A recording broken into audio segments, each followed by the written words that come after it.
প্ৰথমতে কোনোবা আহিছে দ্বিতীয়তে আমি আজি মনদীপৰ ঘৰৰ আলহী মানে একেবাৰে ঘৰুৱা আলহী চুম্পি ঘৰলৈ আহিলোঁ তাৰপিছত মনদীপৰ ঘৰলৈ আহিছোঁ এয়া চাহ খাই আছোঁ লগতে দেখিছে বিভিন্ন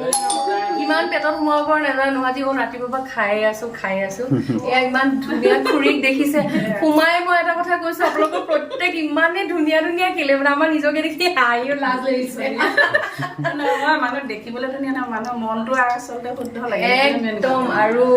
ভাল লাগিছে আজি প্ৰথমবাৰৰ কাৰণে আহিলোঁ মনদীপৰ ধুনীয়া ষ্টুডিঅ' আছে আৰু প্ৰথম আহিছা এতিয়া নিজৰ ঘৰৰ ছোৱালী লিখিয়াকে তুমি এতিয়া আহিছা ভিতৰলৈ সোমাই যাওঁ বুলিও সোমাই আহিছা কিমান মৰম লাগিছে তেনেকুৱাবোৰে আচলতে লাগে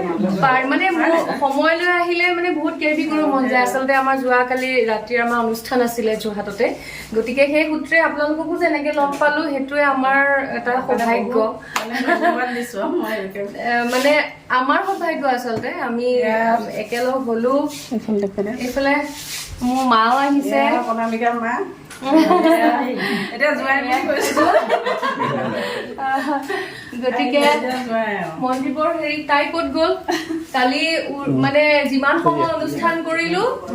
তাইও অনুষ্ঠান আমাৰ লগত একদম সমানে উপভোগ কৰিছে গতিকে খুব ভাল লাগিলে আৰু আকৌ লগ পাম আৰু আজি চাহেৰে লগ পাইছো পিছত অলপ বেলেগ ধৰণে লগ পাম থেংক ইউ দেই বহুত ধন্যবাদ ভাল লাগিলে দেই বহুত ভাল লাগিছে থেংক ইউ লগ পাম আৰু মনদীপে ইমান ধুনীয়া কাম কৰি আছে সকলোকে আমাৰ একদম আমাৰ সংগীত জগতৰ যিখিনি একেবাৰে চিনাকি মুখ যোৰহাটৰ এইখিনিৰ কথা নকওঁ আমাৰ গুৱাহাটীৰ ফালে যিখিনি আছে সমগ্ৰ অসমতে যিসকল আমাৰ সংগীতৰ লগত জড়িত সকলোৱে আহক মনদীপৰ খুব ধুনীয়া এটা খুব মৰম লগা এটা ষ্টুডিঅ' আছে ঘৰতে খুব ধুনীয়া এটা ছেটআপ কৰিছে আমি আগন্তুক কিছুমান ধুনীয়া পৰিকল্পনা কৰিম গতিকে সকলোকে মই আহিবলৈও অনুৰোধ জনাইছোঁ আৰু স্পেচিয়েলি খুৰীৰ এটা ইউটিউব চেনেল আছে গতিকে সেই ইউটিউব চেনেলটো সকলোৱে